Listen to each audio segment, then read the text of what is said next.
Happy All Hallows! Since today's video, this week's video, whenever I get around to its video, comes out in October, and October houses a certain holiday that centers around the dark and mysterious, I thought it'd be fun to do an episode on one of the most dark and mysterious characters of all, Satan.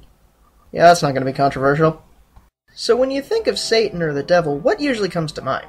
Red skin, cloven hooves, goat horns, right? Probably like standing 15 feet tall with his pitchfork. The devil, or Satan, is the most used character in pop culture as shorthand for evil incarnate, usually assigned the role of the antagonist, or final boss, and the most powerful enemy the hero ever faces. But where exactly did that image of Satan come from? Well, you might say, the Bible. But you're actually wrong. See, although there is an entity known as Satan in the Bible, he's not at all like the monster you just thought of. So before we get to the devil as we see him today, we need to know who he originally was. So let's take a look at one of the most influential characters in Scripture. The devil, or Lucifer as I'll call him, because that's his name after all, is actually a minor player in both the New and Old Testament. He's only mentioned a handful of times, and it's in the book of Isaiah where we discovered his backstory. So long ago, when God decided to create everything, he made the most beautiful angel, and made that angel second in command. So Lucifer, bless his heart, said to himself, hey, since I'm basically in charge of everything in heaven, why don't I rise up an army and take over heaven? It worked about as well as you would expect, and Lucifer was fired from his job. And to get back at his boss, he wanted to vandalize all of his creation. Such masterworks involve losing a bet with God, selling forbidden fruit like a used car salesman to Adam and Eve, a tactic he was so proud of he tried it on God's own son. And it worked about as well as selling a Big Mac to an anti-capitalist vegan. He's never mentioned to be particularly strong, with his only ability being able to lie, trick, and steal from people.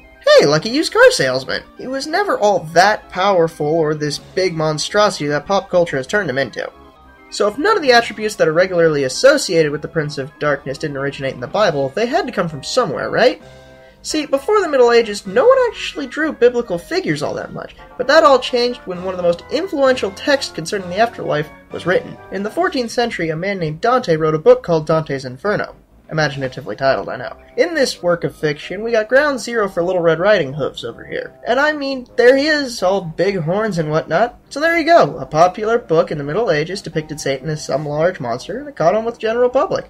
I guess that makes it a pretty short episode. But I'm not just gonna stop there. Oh no! So what inspired this weird-looking monstrosity? Like I said, Satan wasn't portrayed much until the Middle Ages, where we can see him as this kinda goat man. Well, why would Dante and others make literally the most beautiful character in the Bible into some hideous goat? Now, some might say it was a way to make Lucifer ugly or repulsive to the general public, but I believe it was a way to visualize the verses talking about pagan sacrifices. And since the goat was a typical pagan symbol, it was easy for the Christian church to assign its image to the devil. So why is Mr. Tumnus's evil twin Satan used more than the Loki with wings Satan? Some might say because modern civilization is just way too out of touch with the scriptures. But I think the answer is a bit more practical than that. It's most likely due to lazy writers not understanding how to make a beautiful angel into a villain.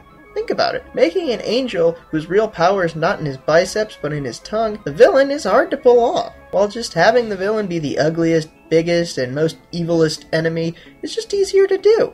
So the Satan you thought you knew is literally nothing more than a caricature who has nothing to do with the person he is based on.